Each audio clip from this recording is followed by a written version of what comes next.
सुमन, मुझे तो अपनी बेटी सपना की चिंता सता रही है। वो तो बौनी रह गई, अब उसकी शादी कैसे होगी? क्यों जी, आप ऐसा क्यों कह रहे हैं? क्या बोनी इंसान की शादी नहीं होती? मैं तुम्हें कैसे समझाऊं सुमन, शादी आजकल कद काठी के साथ गुण देखकर भी होती है। हमारी बेटी के अंदर तो कोई गुण नहीं है। एक तो हमारी बेटी बौनी है और वो कुछ ज्यादा सुंदर भी नहीं है। किसने कहा हमारी बेटी के अंदर कोई गुण नहीं है? जो गुण मेरे अंदर है वे ही गुण अपनी बेटी को दूंगी। मैं एक शेफ रह चुकी हूँ। मैं अपनी बेटी को शेफ तो नहीं बना सकती, पर मेरी बेटी किसी शेफ से कम भी नहीं होगी। अब क्या था सुमन ये सोचकर कि उसकी बेटी की जिंदगी में कभी कोई परेशानी ना आए, इसलिए वो अपनी बेटी को खाना बनाना सिखाती है। बहुत जल्द सपना बड़ी हो जाती है और वो हर तरह के आइटम बनाना सीख जाती है, जिसके बाद सपना के माता पिता उसके लिए रिश्ता देखने लगते हैं। पर सपना के पिता का डर सच हो जाता है और कहीं भी सपना की शादी नहीं हो रही होती है। मैंने तुमसे कहा था ना सुमन, हमारी बेटी बौनी है, कोई भी उसका हाथ आसानी से नहीं थामेगा। दुनिया बहुत आगे बढ़ चुकी है। अगर मेरी बेटी अकेली रही तो भी वह अपना पेट पाल लेगी। मैंने अपनी बेटी को बहुत कुछ सिखा दिया है, इसलिए आप सपना की चिंता मत कीजिए। सुमन अपने पति को दिलासा देती है, पर कहीं ना कहीं वो खुद भी सपना के लिए परेशान थी। समय यूं ही बीतता है और आखिरकार सपना के घर विवेक नाम के एक लड़के का रिश्ता आता है। विवेक का नाम पूरे शहर में बदनाम था, इसलिए विवेक की माँ उसका घर बसाने के लिए उसकी शादी सपना जैसी बौनी लड़की से करवा देती है। सुमन को भी इस बारे में कुछ पता नहीं था, इसलिए वो सपना की शादी विवेक से करवा देती है। शादी के बाद जब सपना अपने ससुराल में जाती है तो वो अपनी लंबी जेठानी को देखती है। अपनी लंबी जेठानी को देख सपना की आंखें फटी की फटी रह जाती हैं और सपना की जेठानी तारा उसका मजाक बनाते हुए उससे कहती है, हे भगवान, मैंने कभी सोचा नहीं था कि माँ जी मेरे इतने स्मार्ट देवर के लिए ऐसी बोनी लड़की ढूंढ कर लाएगी। हाँ, तुम तो मेरी कमर के बराबर भी नहीं होगी।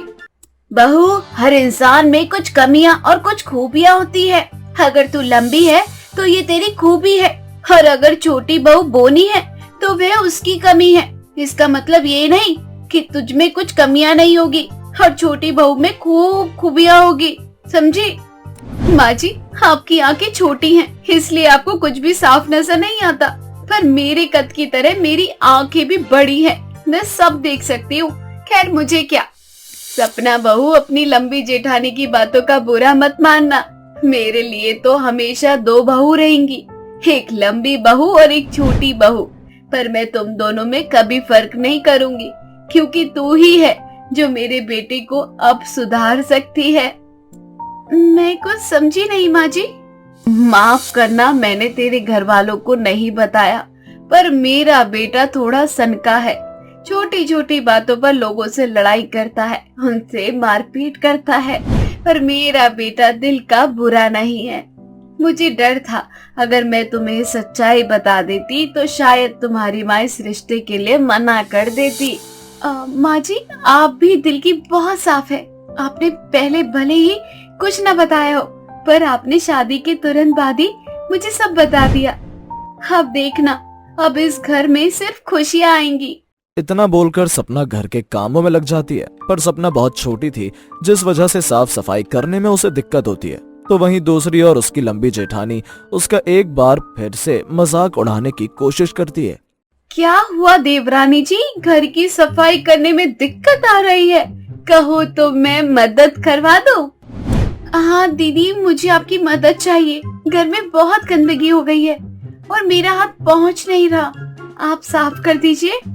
ठीक है, लाओ, मैं जाले साफ कर देती हूँ, तुम जाकर पंखे साफ कर दो। अरे मैं तो भूल ही गई, तुम तो बोनी हो, तुम तो पंखा भी नहीं साफ कर पाओगी। खैर छोड़ो, तुम जाकर रसोई घर में खाना बना लो और घर की साफ सफाई मैं कर लूंगी। तारा सपना के भोलेपन का मजाक बनाती है, पर सपना को तो आदत हो चुकी थी। आखिर वो बचपन से जो ऐसे मजाक झेलती आ रही थी। अब सपना आराम से रसोई घर में जाती है, पर रसोई घर की सारी चीजें काफी ऊंची थी, यहाँ तक कि अब उसे समझ नहीं आता कि वो खाना कैसे बनाए। तभी वहाँ सुमित्रा आ जाती है और अपनी बहू को परेशान देखकर उससे उसकी परेशानी की वजह पूछती है। क्या हुआ बहू, तू इतनी परेशान क्यों है? माँ जी, आप तो जानती है ना कि मैं बोनी हूँ और रसोई घर में सब चीज काफी ऊपर रखी है, यहाँ तक कि स्लैब भी ऊपर है। मैंने आज से पहले कभी भी ऐसे मॉडर्न किचन में खाना नहीं बनाया। बस इतनी सी बात, मैं तेरे लिए कुर्सी लगा देती हूँ, तू कुर्सी पर चढ़कर आराम से खाना बनाना। सुमित्रा सपना को कुर्सी लाकर देती है। बेचारी सपना कुर्सी पर बार बार चढ़ती और उतरती है और खाना बनाती है।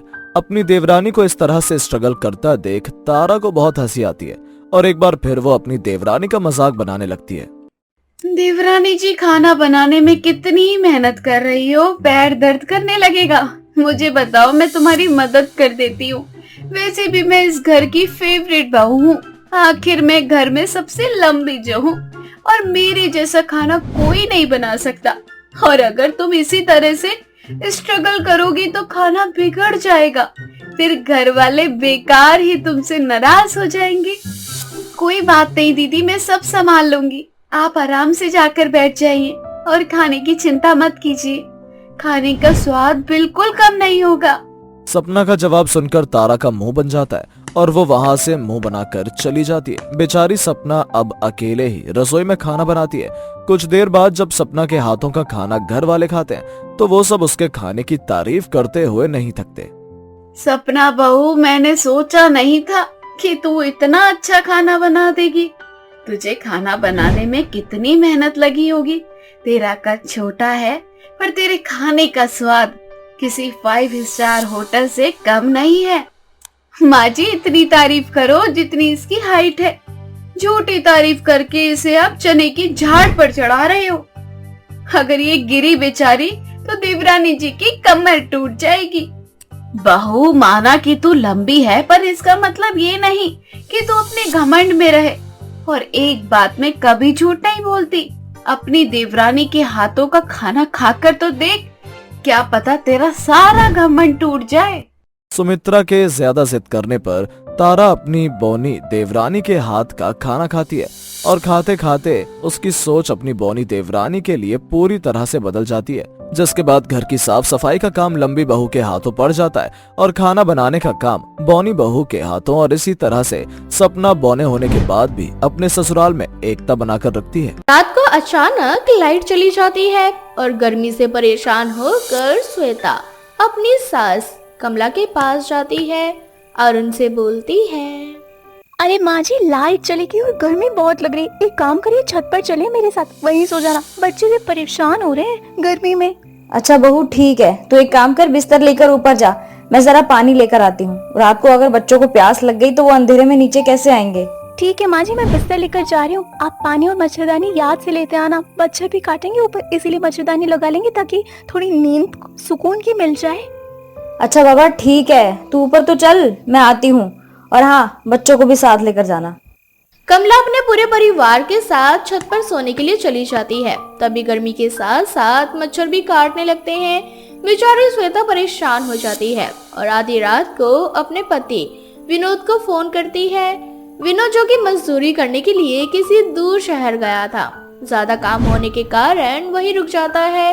तभी विनोद फोन उठाता है और बोलता है, क्या हुआ शारदा, आधी रात को फोन कर रही हो? सब ठीक है ना? क्या ठीक है, एक तो गर्मी इतनी पड़ रही है, पूछो मत।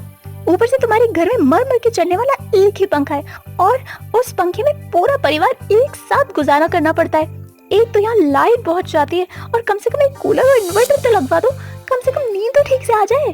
कूलर और इन्वर्टर तुम्हें पता भी है कि कितना महंगा आएगा? हमारे घर में कूलर तो है नहीं, ऊपर से तुम इन्वर्टर लगवाने की बात कर रही हो। अरे साल में 12 महीने होते हैं, 6 महीने की गर्मी, 6 महीने की सर्दी, 2 महीने तो वैसे निकल चुके हैं। गर्मी के 4 महीने और गुजारा कर लो ना। जिंदगी में गुजारा ही करना है क्या मुझे? अगर बीवी का अच्छे से ख्याल नहीं रख सकते तो शादी क्यों करी? जिंदगी बर्बाद कर दी तुमने मेरी। अरे शादी करके तो जिंदगी बर्बाद हो गई मेरी। एक कूलर ही तो मांग रही हूँ, कूलर नहीं दे सकते गर्मी में, घमौरियां हो गई मुझे। बहू की तेज तेज बोलने की आवाज सुनकर उसकी सास बोलती है, हे भगवान, अरे बहू, इतनी रात को तो विनोद को क्यों परेशान कर रही है? तुझे तो पता है ना कि कैसे कैसे हम लोग घर को चला रहे हैं। और अगर तुझे कूलर चाहिए तो थोड़ा सा समय देना, धीरे धीरे सब कुछ हो जाएगा।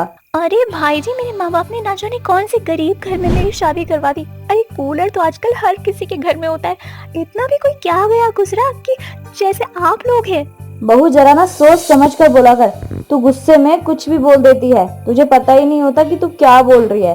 और अभी हमारे घर की आर्थिक हालत कितनी बुरी है ये तो तुझे पता ही है ना। और ऐसे में हमें कितनी तकलीफ होती है ये हम जानते हैं, लेकिन क्या करें, हम भी तो जी रहे हैं ना। हाँ तो मुझे ऐसे मर मर के नहीं जीना है तो अच्छे से जियो, ताकि तिल मरने से तो बेहतर है कि एक बार में मर जाओ। ऐसे ही कुछ दिन बीतने लगते हैं। श्वेता बार बार अपने पति से कूलर लाने की जिद करती है। ऐसे ही एक दिन श्वेता की जिद करने पर उसकी सास अपने बेटे से बोलती है, विनोद बेटा, मैं क्या कह रही थी कि अगर बहू इतनी जिद कर रही है तो उसी की खुशी के लिए एक कूलर ले आ घर में। तुझे तो पता है ना कि अभी हमारे घर में पैसे नहीं है, लेकिन कोई बात नहीं, किस्त पर ही ले लेते हैं, महीने में थोड़ा थोड़ा देते रहेंगे, कम से कम बहू खुश तो रहेगी। अरे माँ मुझे पता है, लेकिन आपको तो पता है ना अभी मैं कोई ढंग का काम भी नहीं करता, तो किसी कर्ज में फंस जाऊं ये मैं नहीं चाहता।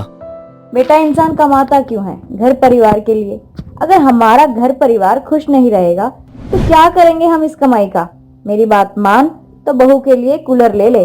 बहू ही नहीं बल्कि उसको तो पूरा घर इस्तेमाल करेगा। और वैसे बहू ने बिल्कुल ठीक कहा था, गर्मी सच में बहुत ज्यादा है।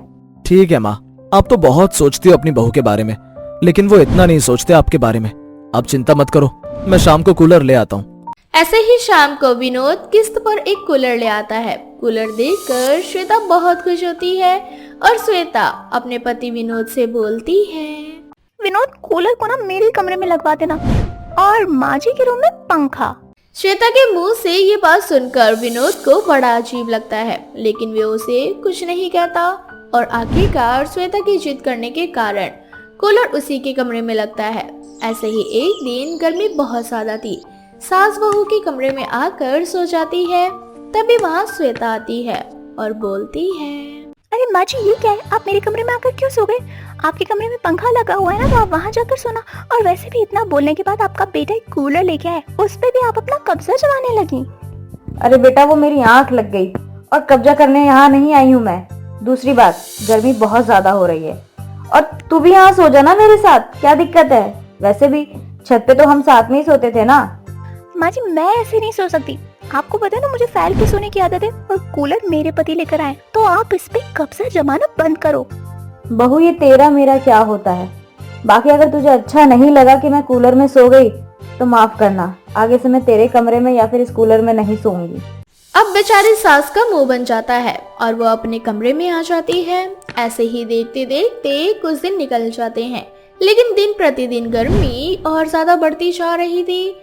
अब चाहे गर्मी कितनी भी ज्यादा क्यों ना हो रही हो, लेकिन बेचारी सास अपने ही कमरे में सोया करती, तो वहीं दूसरी तरफ बहू कूलर में मजे से अपना बच्चों के साथ सोया करती थी। धीरे धीरे सास के पूरे शरीर पर घमौरी और लाल लाल दाने होने शुरू हो गए थे। ऐसे ही एक दिन जब विनोद की नजर अपनी माँ के लाल लाल दाने और घमौरी के ऊपर जाती है, तो वो अपनी माँ से बोलता है, ये सब क्या है? आपके पूरे शरीर पर यह घमौरी हो चुकी है। आप इस तपती हुई गर्मी में इस पंखे में क्यों रहती हैं? कूलर तो ले आया ना मैं, अब कूलर में सोया करो। नहीं बेटा मुझे माफ करना, वो तेरी बीवी का कूलर है और मैंने कभी सोचा भी नहीं था कि बहू कभी मुझे ऐसा बोलेगी। ये मत सोचना कि मैं शिकायत कर रही हूँ, लेकिन बहू ने मुझे कूलर में सोने से मना कर दिया और दूसरी बात, उसके कमरे में मैं कभी नहीं जाऊंगी। ये बात सुनकर विनोद समझ जाता है कि जरूर उसकी बीवी ने उसकी माँ को कूलर में सोने के लिए मना कर दिया है। गुस्से में वो अपने कमरे में जाता है और अपनी बीवी से बोलता है, तू पागल है क्या श्वेता? तेरे को पता है ये जो कूलर है ना माँ की वजह से आया है। तेरे कहने से मैं कूलर लेकर आया भी नहीं। माँ ने मुझे बोला कि बहू को दिक्कत परेशानी ना हो इसलिए कूलर लाया, और आज तू मेरी ही माँ को कूलर में सोने से मना कर रही है। मुझे तुझसे ये उम्मीद नहीं थी। अरे तो इसमें गलत क्या बोल दिया मैंने? अपनी सास के साथ सोऊंगी क्या मैं? क्यों? रात को लाइट जाने के बाद छत पर तो मेरी माँ के साथ ही सोती थी ना। अब जब कूलर आ गया तो तुझे मेरी माँ को साथ में सुलाने में दिक्कत होती है। अरे तुम दोनों ही इस घर में रहती हो, मैं तो सारा दिन काम से बाहर ही रहता हूँ। ये कूलर मैं तुम दोनों के लिए लेकर आया था ताकि मेरी माँ और मेरी बीवी को कोई दिक्कत ना हो, और तू मेरी माँ के साथ ऐसा व्यवहार कर रही है। मेरी माँ की जगह अगर तेरी माँ होती तो तुम क्या करती? विनोद को गुस्सा आता है और वो जाकर किस्त पर एक और कूलर अपनी माँ के लिए ले आता है। इतना होने के बाद श्वेता को समझ आ जाता है कि छोटी छोटी चीजें कभी कभी बड़ी नफरत का रूप ले लेती है। अगर उसने एक ही कूलर को अपनी सास के साथ बांट लिया होता तो शायद दोनों सास बहू में प्यार और बढ़ गया होता। रात के करीबन 10 बज रहे थे। रोहित अपनी माँ नमिता और पत्नी सुहाना को फोन करता है, मगर दोनों का फोन स्विच ऑफ जा रहा था। बेचारी बहुत ही ज्यादा परेशान हो गया था। वो उन दोनों का इंतजार कर ही रहा था। दोनों सास बहू नशे की हालत में रात के करीबन 2 बजे घर आती हैं। रोहित उन दोनों से उस समय कुछ भी नहीं कहता, लेकिन जैसे ही सुबह होती है वो नहा धोकर पूजा पाठ करके अपनी माँ और पत्नी दोनों को जगाते हुए कहता है, माँ, सुहाना, सुबह हो चुकी है और इधर आओ, मुझे आप दोनों से ना बहुत जरूरी बात करनी है। अब पानी सर के ऊपर जा रहा है, धीरे धीरे अगर ऐसे ही रहा तो आप दोनों की आदत कभी भी नहीं सुधरने वाली। अरे समाज में रहने के लिए इंसान की तरह रहना पड़ता है, ना कि इस तरह से बेशर्मी दिखाकर अपनी मनमानी करो। अरे कौन है इतनी सुबह सुबह? फालतू में कान में दर्द करने के लिए आ गया है। अरे जाओ बाबा यहाँ से। बहुत मेहनत की है मैंने और मेरी बहू ने, अभी तक नशा उतरा नहीं है हमारा अच्छे से। अरे ये गली वाले भी ना रात को सोने भी नहीं देते, चैन से परेशान करने में लगे रहते हैं। अरे जाओ बाबा, सोने दो, हम दोनों को बहुत थक गए। हम दोनों को अभी आराम की जरूरत है, भगवान के लिए जाओ। दोनों नींद में थी। रोहित उनके ऊपर पानी डालते हुए उनको जगाता है और कहता है, अगर अभी भी आप दोनों को नशा नहीं उतरा है ना तो एक काम करो, जाकर नींबू पानी बनाकर अपने आप पी लो, उससे शायद आपका नशा उतर जाएगा।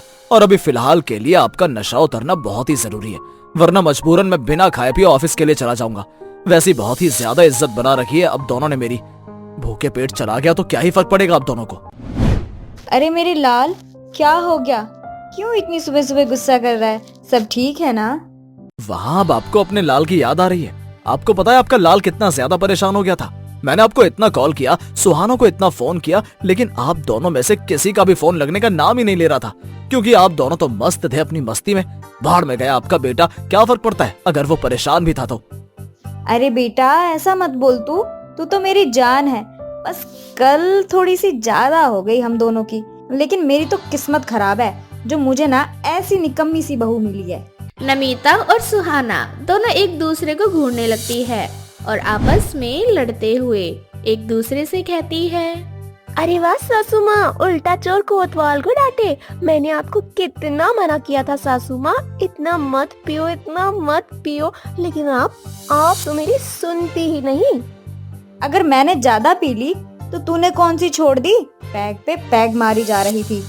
आप दोनों में जरा भी शर्म नहीं है। अरे मैं एक आदमी होकर अभी तक ये शराब, ये लेट नाइट पार्टी नहीं करता, बल्कि इन सब से अपने आप को बहुत दूर रखता हूँ, क्योंकि जो लोग इसकी संगत में पड़ जाते हैं ना, वो अपना घर परिवार कभी नहीं चला पाते। आप दोनों को कब समझ में आएगी ये बात?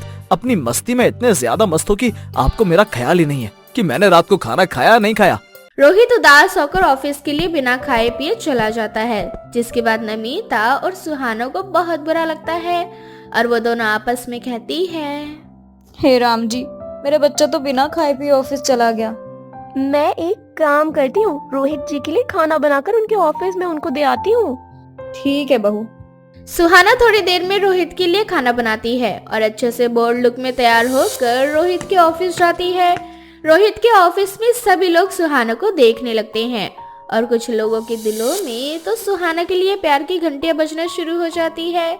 थोड़ी देर में रोहित वहां जाता है और सुहाना को इस तरह से बोल्ड लुक में देखकर गुस्सा हो जाता है और वो सुहाना को अपने कैबिन में ले जाकर उससे कहता है, अगर ऑफिस आना ही था तो अच्छे से आती ना। ये क्या आधे अधूरे कपड़े पहनकर आ गई हो? यार मैं और तुम दोनों को नहीं झेल सकता हूँ यार, तुम लोग मुझे कितना परेशान करोगी। रोहित गुस्से में अपना खाना नहीं खाता। थोड़ी देर बाद सुहाना भी घर आ जाती है। ऐसे ही रात के करीबन 10 बज जाते हैं, लेकिन ऑफिस से घर नहीं आता। सुहाना और नमिता दोनों से फोन करती है, लेकिन उसका फोन बंद था। हे भगवान, न जाने क्या बात हो गई है, मेरे बेटे का फोन ही नहीं लग रहा। आज से पहले तो रोहित ने कभी ऐसा नहीं किया। अगर उसे लेट आना होता था तो वो फोन करके ही बता देता था कि माँ आज मैं लेट आऊंगा। इसकी ना बहुत चिंता हो रही है मुझे। हाँ माँ जी, आज से पहले तो रोहित ने कभी ऐसा नहीं किया, उनको फोन भी नहीं लग रहा है। मन बहुत भारी हो रहा है। सब ना हमारी गलती है बहू, हमारी वजह से ही रोहित बहुत ही ज्यादा परेशान रहने लगा है। बेचारा जिन चीजों के लिए हमें मना करता था हम वही करते थे। आप बिल्कुल सही कह रही हो सासू माँ, गलती तो हम दोनों की ही है। दोनों काफी देर से रोहित का इंतजार कर रही थी। आखिरकार रात के करीबन 3 बजे रोहित नशे की हालत में घर आता है।